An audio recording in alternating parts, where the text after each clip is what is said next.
Hello दोस्तों, आज के हीट एंड टेम्परेचर सीरीज में आप सभी का स्वागत है। इसके पहले वाला वीडियो में मैं हीट एंड टेम्परेचर के बारे में थोड़ा डिटेल बताया था। उसके बाद आज हम देखते हैं ऊष्मा संचरण की विधि किस प्रकार होती है। ऊर्जा वह है जो एक वस्तु से दूसरे वस्तु की ओर स्थानांतरित होती है केवल ताप में अंतर के कारण। इसको क्या कहा जाता है? ऊष्मा कहा जाता है। ऊष्मा का जो मात्रक है वो है जूल, है ना। ऊष्मा का जो मात्रक है वो क्या है? जूल है। यहाँ पर आपको कई बार कैलोरी में भी देखने को मिलता है ऊष्मा का मात्रक। क्यों देखने को मिलता है?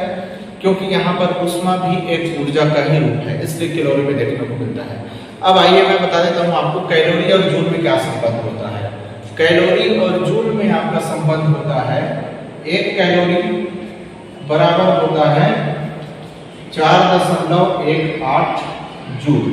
ठीक है, इस संबंध को याद रखिएगा। चलिए अब जानते हैं कि ऊष्मा संचरण क्या होता है।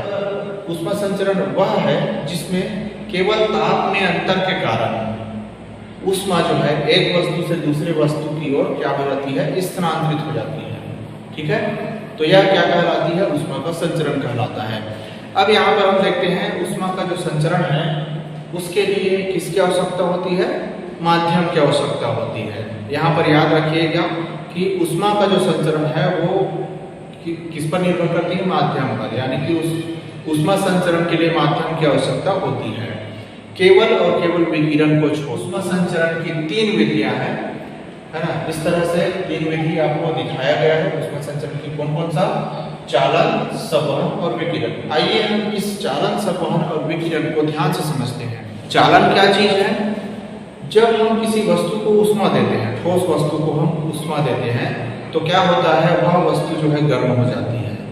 लेकिन वहां पर सबसे पहले गर्म क्या होता है? उस वस्तु का एक छोटा कण पहले गर्म होगा, फिर उसके बाद फिर वो जो कण है वो गर्म होकर ऊष्मा पाकर गर्म होता है, वो कंपन करने लगती है।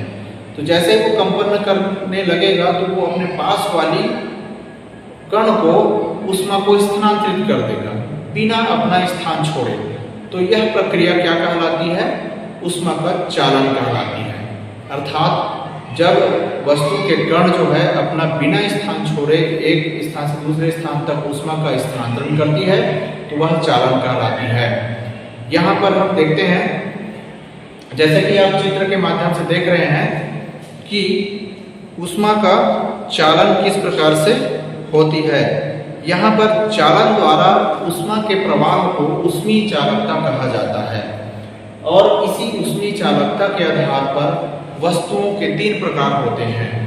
यहाँ पर सबसे पहला हम देखेंगे, सबसे पहला है ऊष्मारोधी, है ना। तो ऊष्मारोधी पदार्थ किसको कहा जाता है? वह पदार्थ जिसमें ऊष्मा का प्रवाह नहीं किया जा सकता, अर्थात उसमें ऊष्मा का हम कितना भी प्रवाह करें उसके कण जो है एक्सेप्ट नहीं करेगा। जैसे एग्जाम्पल एमोनाइट और एस्बेस्टस। ठीक है, उसी तरह से दूसरा है कुचालक पदार्थ। तो कुचालक पदार्थ किसको कहा जाता है? कुचालक पदार्थ वह पदार्थ है जिसमें ऊष्मा का जो संचरण है बहुत कठिनाई से होती है ना। तो वह कहलाता है कुचालक। इसके एग्जाम्पल अगर हम लें तो लकड़ी और कांच, इसका एग्जाम्पल हम ले सकते हैं। उसके बाद तीसरा जो है इसका प्रकार वो है चालक। चालक पदार्थ किसको कहा जाता है?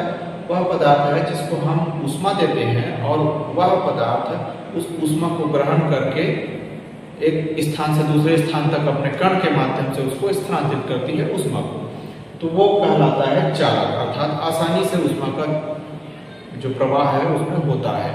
ठीक है, एग्जाम्पल अगर हम लेते हैं चालक पदार्थ का तो वो ये है, जैसे वाटर है ना, और हम ले सकते हैं उसको किसी भी मेटल को। ठीक है ना, कुछ अपवाद है उसको छोड़कर, तो धातु और जल इसका एग्जाम्पल है।